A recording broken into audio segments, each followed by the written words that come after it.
बापानेच केली गर्भवती मुलीची आणि जावयाची हत्या।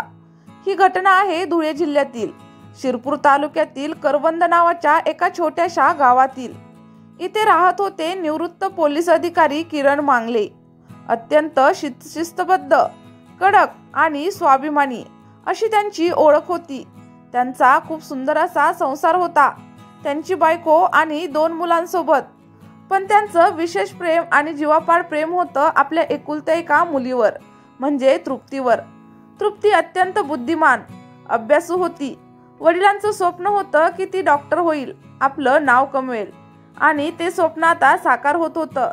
तृप्तीने चांगल्या मार्कांनी 12वी पास केली आणि तिच्या मेडिकल ॲडमिशनसाठी किरण दररोज आता कॉलेजची पायरी झिजवत होते। शेवटी तिला पुण्यातील DY पाटील कॉलेजमध्ये प्रवेश देखील मिळाला। तृप्तीने कॉलेजचं हॉस्टेल गाठलं आणि ती आपल्या शिक्षणामध्ये रमली। पण पुण्याच्या गर्दीमध्ये तिची भेट झाली तिच्याच ओळखीतील आणि तिच्या नात्यामधील अविनाश वाघशी।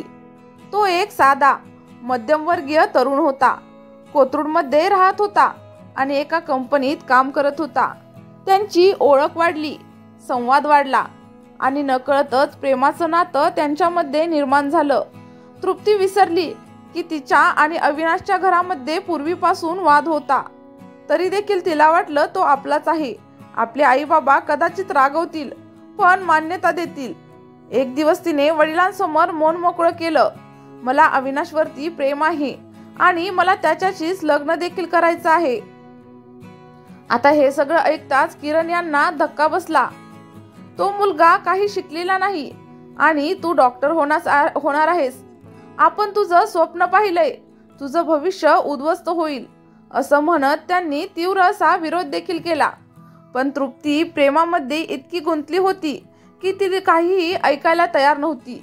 एक दिवस ती अविनाश सोबत घरातून पळून गेली, पुण्यामध्ये कोर्ट मॅरेज केलं। बातमी वडिलांपर्यंत पोहोचली, बापाचं काळीज तुटलं। मी तिला डॉक्टर करणार होतो, मोठ्या घरात लग्न लावणार होतो, पण तिने माझा सगळा अभिमान चुरगळला। तरी देखील किरण हे शांत राहिले। त्यांनी मुलीला समजावण्याचे खूप प्रयत्न केले, तिला बोलावलं, माफ केलं, तू शिक्षण पूर्ण कर, मी तुझ्या पाठीशी आहे। पण तृप्ती घरात परत आली नाही, अविनाश सोबत संसारामध्ये रमली। एक दिवस तृप्ती पुन्हा घरी आली। ती गरोदर होती, पण तिचं मिसकॅरेज झालं। तरीही तिचं मन नवऱ्यावरच होतं। मला पैसा नको, मला फक्त माझा नवरा पाहिजे असं ती म्हणाली आणि सासरी परत गेली। पण वडिलांच्या मनामध्ये मात्र आता रागाची ठिणगी पेटली होती। ती दिवसेंदिवस अंगार बनत गेली आणि संधी शोधत राहिले। ती संधी देखील त्यांना मिळाली। आता अविनाशच्या बहिणीचं लग्न चोपडा या शहरात होतं। तृप्ती आणि अविनाश दोघंही लग्नासाठी पुण्यावरून आता इकडे आले होते। ही बातमी तृप्तीच्या वडिलांना मिळाली आणि त्यांनी निर्णय घेतला तो शेवटचा। आंबेडकर नगरमध्ये लग्नाचा हळदीचा कार्यक्रम सुरू होता। तृप्ती आणि अविनाश दोघं देखील आनंदामध्ये सहभागी झाले होते। तृप्तीचा चेहरा फुललेला होता, बाप दूर उभा पाहत होता। एकीकडे आठवणी आणि दुसरीकडे क्रोध उफाळून येत होता। तृप्तीची नजर आता बापावरती पडली। ती आनंदानेच त्यांच्याकडे धावली, पण त्या बापाने ज्या हातात पोटजवळ ठेवलेली मुलगी मोठी केली, त्याच हाताने आता सर्व्हिस रिव्हॉल्वर उचलली आणि तिच्यावरती गोळी झाडली। अविनाश तिला वाचवण्यासाठी पुढे गेला, आता त्याच्यावरही गोळी झाडली। 4 महिन्यांची गरोदर तृप्ती जागीच मरण पावली। अविनाश जखमी अवस्थेमध्ये हॉस्पिटलमध्ये दाखल करण्यात आला। ही घटना म्हणजे ऑनर किलिंगची, प्रेम केल्याच्या आणि मनाविरुद्ध लग्न केल्याच्या शिक्षेसारखी। आता या घटनेमुळे संपूर्ण जिल्हा हादरून गेला। माजी पोलीस अधिकारी किरण मांगले स्वतःच आरोपी झाले, त्यांना जबर मारहाण देखील झाली।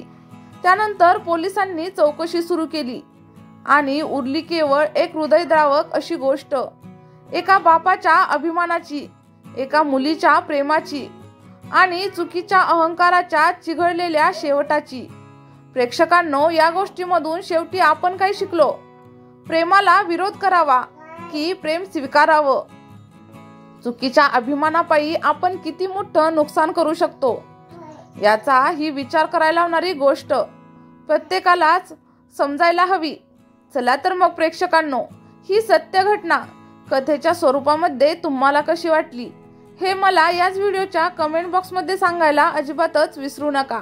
त्यासोबतच आपल्या व्हिडिओला एक लाईक देखील नक्कीच करा।